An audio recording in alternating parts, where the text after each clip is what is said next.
Hadisə belə oldu ki, elə bil ki, iki xanım, bir də körpü uşaq da oradan qardaşgildən gəldilər. Bu yolla gəlib evə gedirdilər belə.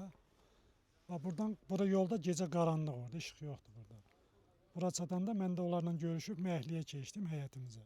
Mən həyətə çatanda qışqırıq səsi gəldi. Qışqırığa çıxdım yola. Yola çıxanda gördüm ki, canavar uşağı yaralayıb.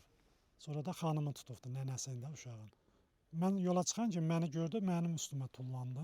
Tullananda mən o havada yığışdırıb, yəni tutub sıxıb saldım altıma da ki, boğa bilim. O da çox nəhəng olduğuna görə, yəni doğrudan da gücüm də çatmadı. Bir də buradan sinəmə var, burada dişlərin də izi var kurtkanın üstündə. Sinəmə dişlədi, ona buraxdım.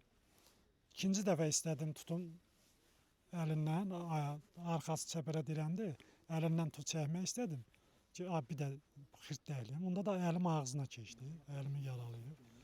Sonra böyük oğlum gəldi, köməyə gəldi, qışqırdım. Onu da gələndə, onu da iki qolunda yaralayıbdı, bu qolunda, burasında. Sonra elə adam çoxaldıqca, ola bilsin qorxusundan qaçdı da, bir iki təpik ancaq vura bildi. Qardaşımla oturmuşduq burada, həyətdə, gecə vaxtı idi.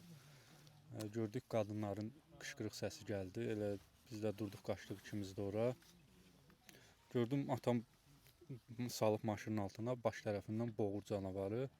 İstədim kömək eləyim atama, mən də qaldırım, çırpım divara da. Sonra gördüm gecə deyə boyu falan görsənmir.